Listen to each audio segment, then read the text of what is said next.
Hey everybody, we're live on the air, and I'd like to introduce our fellow glitter squids. I'm Marzia, and this is, Hey, I'm Natanya. Hi, I'm Jackie. and we're here to discuss episode 203, which is Useful Occupations and Deceptions. To give you a brief synopsis of what happened in the episode, I hope you didn't watch it because we're about to spoil it. So we discover that Raymond does business with his enemies, but he also pretends to sell poison and instead sells black cascara, which apparently gives you horrible diarrhea and puking, and it makes you think that you've poisoned somebody because they're puking and crapping all over the place, I guess. Which is a pretty scary sign given the time. Yeah. I mean, that could actually kill somebody. So we also are introduced to a little pickpocket named Fergus, who's picked up in the whorehouse because he's pickpocketing everybody there. But Jamie offers to pay him instead because it's useful to have a pickpocket if you want to, like, say, secretly read people's mail, which apparently people do lots of times with Prince Charlie's mail. We find out from the lady's maid that Jamie and Claire are not sleeping together, which we also find out by not seeing them sleeping together. But Myrna's sleeping around with the lady's maid. Yeah, he is. Mary Hawkins, on the other hand, is not with that whole idea of sleeping around at all and has no clue on the birds and bees and thinks that English gentlemen would never do such a thing. You know, those French really are, just absolutely. They're total perverts with the whole penis in the vagina thing. Who would ever? Sister Hildegard has a magical dog that can diagnose illness. Bonnie Prince Charlie does have some money promised to him, so he might be able to fund at least part of his efforts, and it's likely coming from the Duke of Sandringham. And Jamie still doesn't know that Black Jack Randall is still alive. Also, Claire tastes urine. Yep. Yeah, Yep. and it tastes like diabetes. It does taste like diabetes. Well, I've heard that diabetes tastes very sweet. I still did feel like there was maybe a point when Jamie was like, "You are pregnant." I was like, "Yeah, maybe she shouldn't have been tasting the urine. I mean, maybe that." But she's like, "I'm taking every precaution." I'm like, are you? I know, I know. I actually found myself going, I know that vaccines are like 99 point something effective, but maybe you're pushing it a little far. Yeah. There are still some diseases they don't have vaccines for, Right. Like maybe. like cholera, Yeah. Right. Yeah. Or like the host of stuff that people would be sick with in that place. yellow fever, and oh man, they would have some Dysentery? Oh, yeah. And honestly, in the early days of pregnancy, like first trimester, early second trimester, I would have like given anything for someone who told me to just like stay home off my feet and not do anything. Like She's so bored. she's so bored, but I'm like, this doesn't ring true for what pregnancy actually feels like in those early days. She's got a whole lot of energy for somebody who's like, been on a ship and barfed everywhere and, is just. The woman has a lot of energy for a pregnant lady. And she wants to help people, I guess. And that's, I mean, she feels like I get she's that. doing all this stuff, but yeah, I mean, I She's a kind of little feel iced like, out, yeah. but I kind of feel like, people are taking care of everything for you. You're wearing nice dresses. I mean, she literally had a different dress in like every single scene. Yeah. I mean, talk about pulling out the stops. That is something in general with the show. This is like a tangent, but it is. I sometimes get distracted by the nuances of period kind of shows, and the premise of this one especially like gets to me because when she was in Scotland, she had a different outfit every day, and I just kept thinking, where's she getting all these outfits? She landed in the 18th century with no money. Wearing like a 1940 ship's dress. How did she get this whole wardrobe of custom clothes? And then she arrives in France, this, penniless. I get that she's running this household, but those seamstresses seem like they can turn over these outfits like crazy fast for this woman. She's got a new wardrobe for every occasion, which is pretty impressive for, someone with, no forms of identification or credit, essentially, because she's from the future. I mean, like, how'd she do She has, it? she has her husband, so And they're running a winery now, so They are, which is glorious. But yeah, I'm a little, sort of the whole, I do get that she wants to be helping people and doing things, but it does seem like it's pushing it a little bit far for, you know, pregnancy. I get she's sort of feeling a little iced out because so much of the business of what Jamie's doing is man business and no ladies allowed. But I don't know. those are fine. Right. Right. Yeah, but I think that for this episode, there needed to be some kind of central conflict because it is such an info dumpy episode. It really was getting from A to B so we can connect these dots. You introduce Fergus, you kind of establish that Murtaugh has like a life outside of, following Jamie and Claire around, that they're still not having sex, which I think is good, continued a good thing. I mean, not a good thing, but a good thing. Keeping up with the reality of his his experience. trauma. Yeah. Yeah, yeah. And I did think it was good that she finally confided something in Murtaugh that she didn't in Jamie. And I think that that's important to make that friendship its own thing. It's kind of been fraught. Yeah, yeah. And she needs that alliance because, that's going to blow up when he finds out. So she's going to need, they're going to need a mediator, essentially. So it's good that he's kind of in that position. So. And then we're setting that up to be like a big thing when it happens. Is it weird that I'm almost, I don't know, like Natanya, like you said, it's dragging a little bit because you're getting from A to B.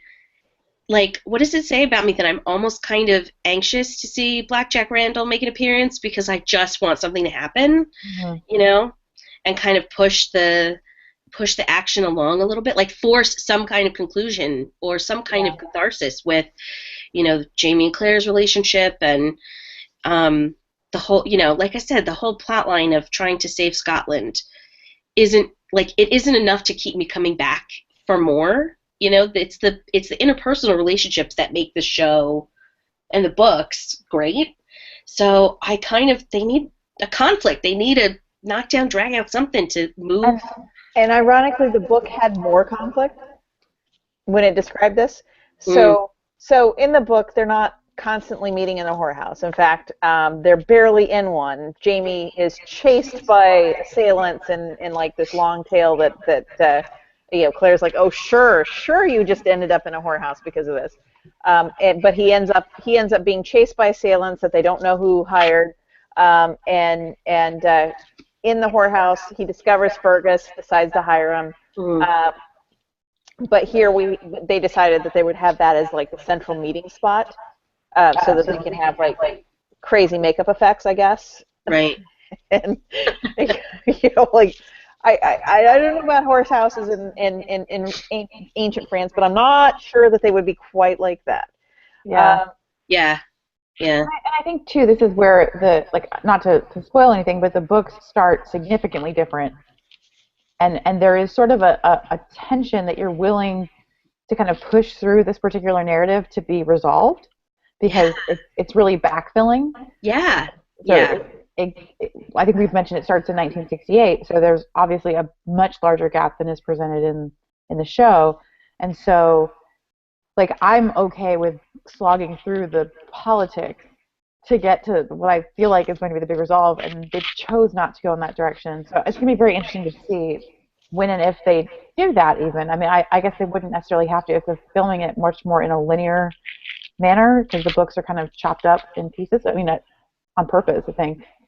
Yeah, I agree. I feel like, I had just started the second book before the second season started, and I remember some of the articles I was reading about the season were all talking about what a difficult book the second one would be to adapt and how they were going to do it. And I feel like from where I am in the book, even with the book, the context of history is a much bigger part of the second book than it was in the first, which was all about Claire's direct experience as this transplanted Outlander, where the second one is so full of actual history about, the conflict between France, England, Scotland, and the whole history behind that I don't know, sometimes it almost feels like they're taking a bit of a back seat to this, history that's unfolding. Mm-hmm. And I really kind of did exactly feel that way, that once, like, the 1968 narrative, to start with that in the books, grabbed me enough that I want to see how she gets to 1968. Like, I want to see how the action follows through. So cutting that from the show, I feel like everything is more set dressing this season and missing some of the sort of natural, it's not as passionate, which is weird since it's set in really bawdy France. Like, they've made France the bawdiest possible France they could, and it's not as fiery yet. And it's also missing nuance. Yeah. Because in the book, it turns out that there's like this will he or won't he with Prince Charlie. Like it's not that he's so incredibly determined. He's got a girlfriend who has a husband, so he's got a motive there that he's lacking in this presentation. But it's his father's reasoning is just, I want to make a play at pretending like we're going to do this and not actually doing it, because it's more beneficial to pretend like we can play both sides against the middle. Mm. Mm. Yeah. I don't know. I think that maybe too, we've talked about downplaying Jamie, and it may be that he lacks that passion, but at the cost of being a more realistic depiction of someone who's suffering from sexual abuse. And I think that there's sort of this interesting, and I'm sure that Claire feels it, just this real difficult tension between the world they're living in, which is so passionate, and yet she can't even essentially sleep in the same room as him all night long because he can't deal with it. Yeah.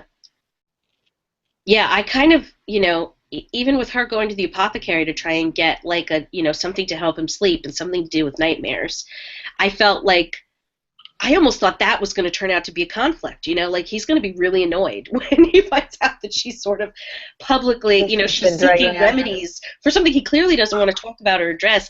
I was even hoping that something small like that would push, a conversation would sort of push more of a, therapeutic, at least, argument between them, because he really does seem to just be disappearing into this kind of temporary nobleman, wine cellar.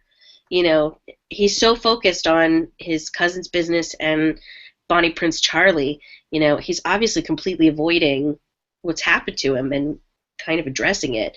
So I keep looking for these little moments that I think are going to push a conflict, but they don't. Mm-hmm.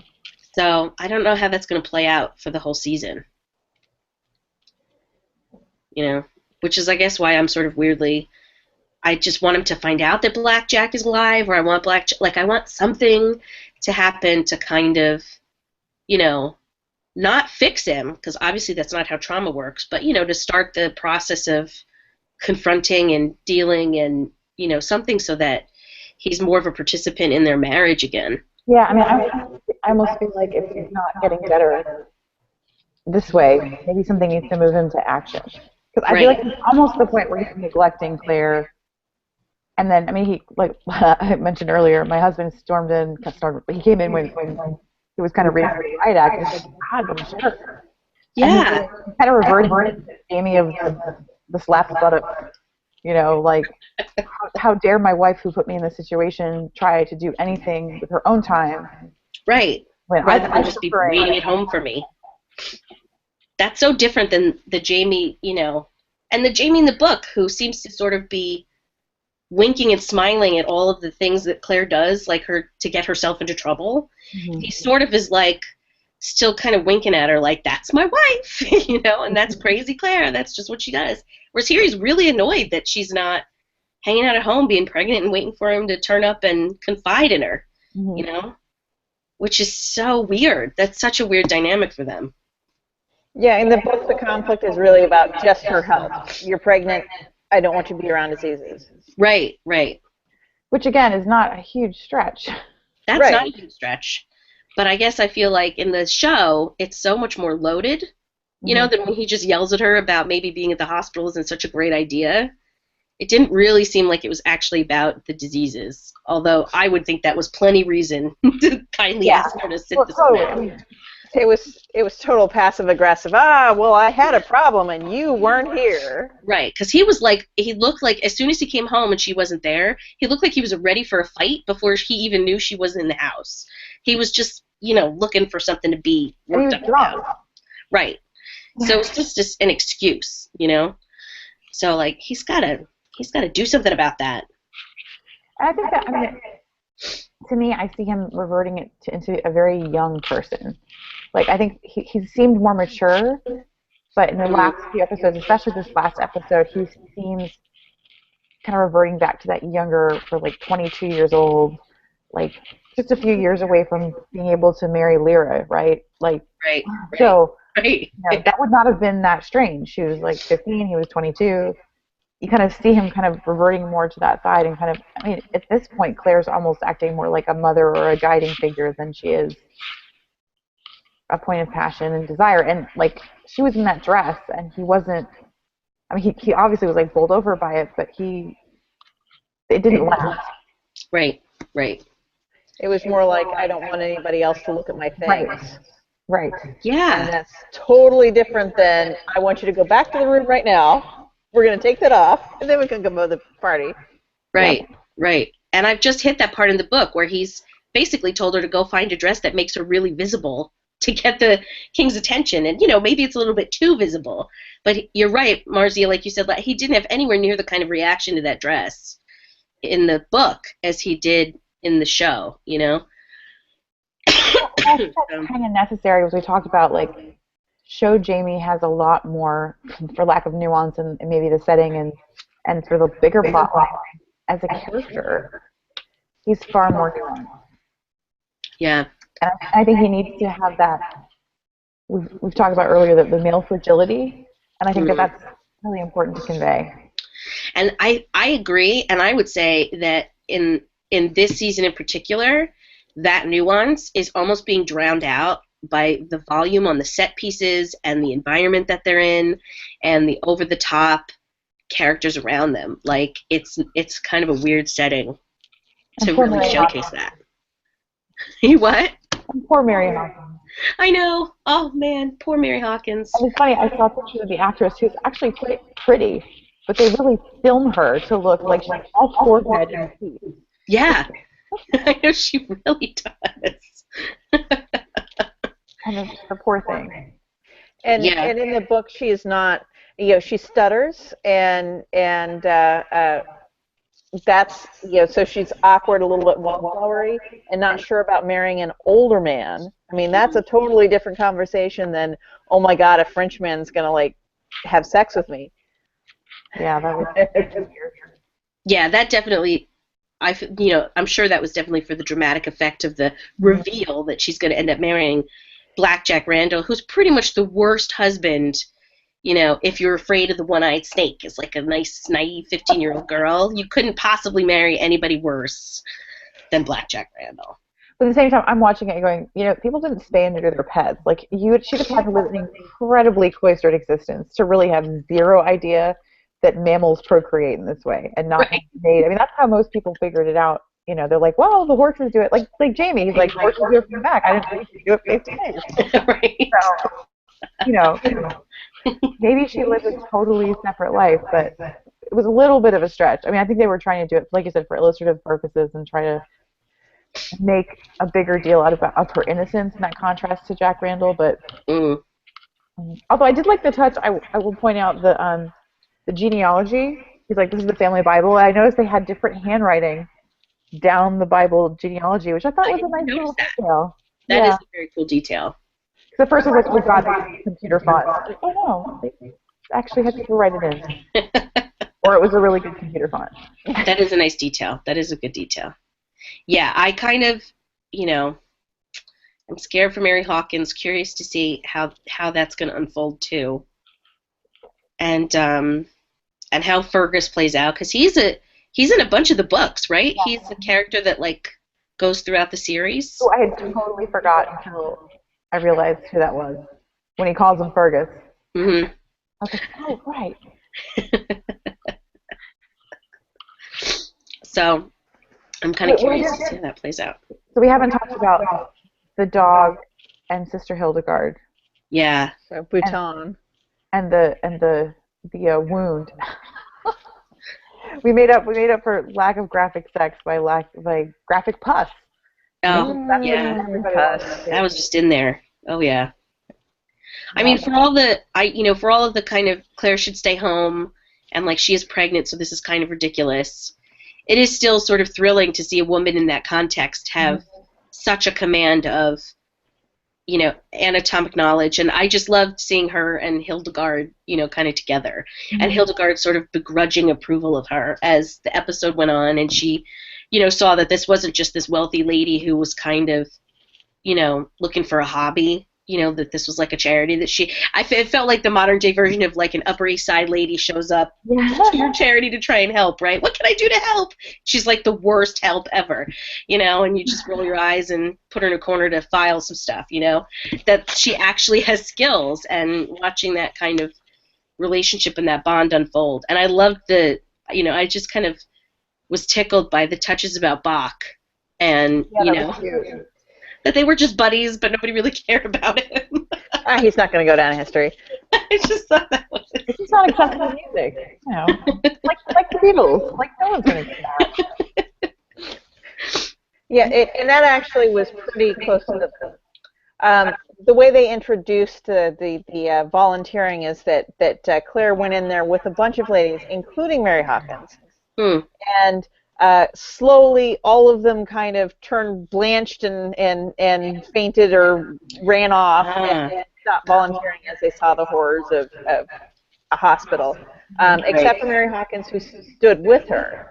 And Mary Hawkins she was a much less obnoxious and much more friendly with Claire. Like Claire took her in. Right.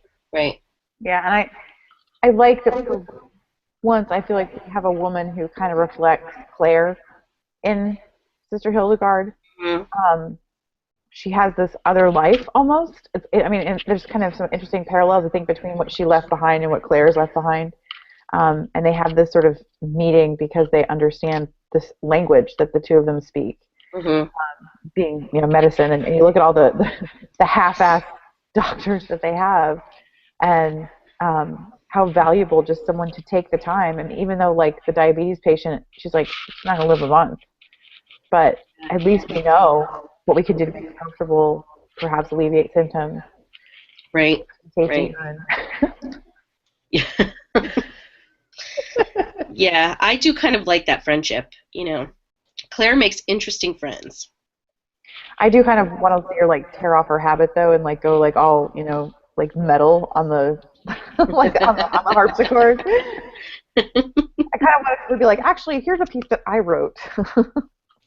So in the book, like I haven't gotten that far, but I guess without giving away action, like is Hildegard a pretty big character, or is she more of sort of a makes an occasional appearance? Because I want to see more of her. Like I You just will want her see to more be of her if it's true to the involved. book. Right. I liked her. I thought she was cool. And I sort of am intrigued by, going back to like Mary Hawkins too. I kind of, as sort of whimpering as she is in the show, the fact that even if she marries Blackjack Randall, they're not going to be married for long, following the timeline of Right. what's kind of unfolding. I really want her to like emerge as this, widowed phoenix who's like becomes this grand matriarch who's ballsy and tough and like totally changed from this really naive girl to sort of somehow vindicate the Randall name, for Frank's eventual ancestry. Like I really want her to survive being married to Blackjack Randall and emerge as this really awesome, wise woman who goes on to lead an incredible family and like have a really great life. Like I'm already rooting for her to have like. Well, I mean, maybe she's the good part of Frank, right? Because he seems. Yeah. I love performance. The subtlety of voice is so different. Like when Tobias Menzies plays each character, they sound different, and his mannerisms are different, but they're enough alike. Yeah. And you kind of want there to be some ancestor that's the good angel, Exactly. Yeah. Like I sort of want her to be an emerging important character who's like you could see how naive she is, and she's going to end up broken because you know who she's going to marry. So I sort of am already moving past the trauma of what's inevitably going to happen in her marriage, and I really want her to go on and have just like a really kick-ass life as, like a great matriarch of this family who sort of preserves the name for good going forward. I might be hoping for a lot, but that's what I would want. Is there anything else that we have missed? We've got some viewer questions. Yes. Okay. So we have to get to those. And just to briefly mention that K Racing 6 is just really happy to see us doing Outlander recaps. So yay, thank you. Yay. But Charlou 611 asked a question of us. So she wants to know what's been the most surprising thing that we've seen in season 2 so far. She says for her it was hearing that Blackjack Randall was alive so soon. Hmm.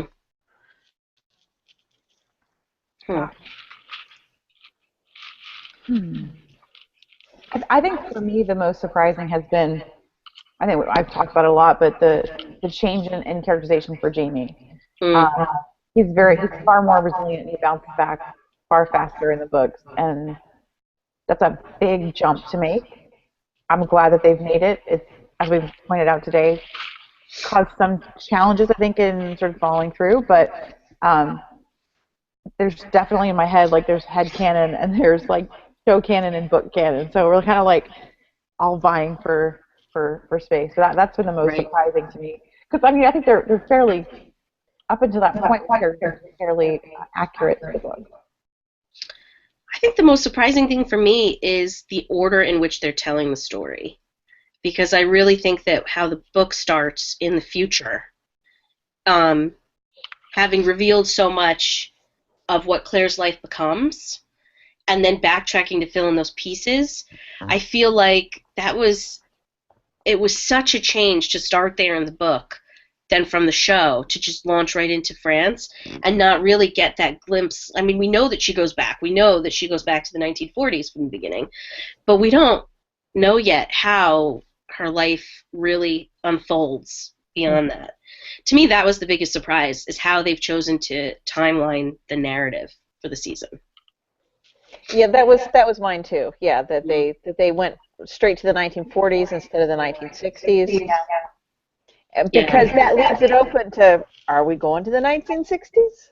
I don't know. We could go completely off canon and decide that we're going to head back earlier. Right, because we talked about this. I don't remember if we talked about it on camera or off last week a little bit about, how sort of kind of cool, subversive almost the books are by aging Claire so significantly over the course of the series.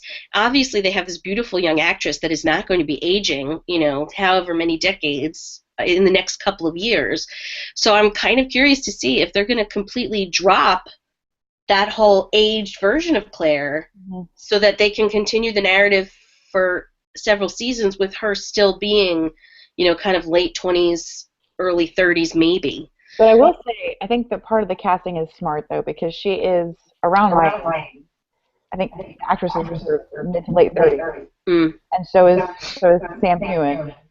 And they don't shy away from things like her crow's feet. They don't try to she's aging beautifully and it's not hidden. And I think it wouldn't be much to make her look like, they say that she's very well preserved. Like even in the beginning of Dragonfly and Amber, one of the characters is remarkable. She just doesn't look her age. She has this sort of timeless quality about her. I think they chose the actress very well. Someone who could probably play both directions. Even she's like 27, I'm like, yeah, 27. Yeah. That actually threw me in the books. It took me the longest time to realize that she actually had lived, however many years in the future, because I just kept thinking, she's got to be time traveling back and forth here somewhere if she looks this young and, this is happening with her child and this. I kept thinking, what am I missing? They're going to fill in gaps of so much time travel when she just stays the same age but is hopping along this timeline. And that isn't actually really what happened. So I'm kind of curious to see how the show is going to age her and, deal with that part of her history, future story.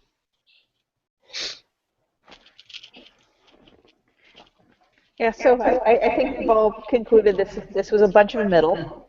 and Yeah. hopefully next week we'll get to actually some action, some things going on. I hope so. They've set up a lot. There's a lot that could happen that would be awesome. And how many episodes are per season? Is it like 14? Somewhere between 14 and 16, maybe. Yeah, it's Is a it the first season was like 13? Are they doing more this year? That'd be awesome. I don't know. I thought it was 16 episodes. Either way, I think we've got a lot to go. So I think they can It was afford at 16. this point to kind of slow the action a little bit.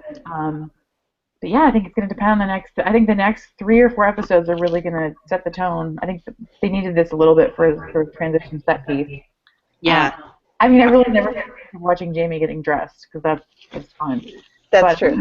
At the show. But I And miss more variety of period costumes on Jamie. All good. Yeah, but yeah, I think we are missing a little bit of the passion. I'm hoping we do find it again. I wonder if they're going to split they split the last season, right? There was like a big hiatus in the middle. Mm-hmm. I wonder if they're going to do that again.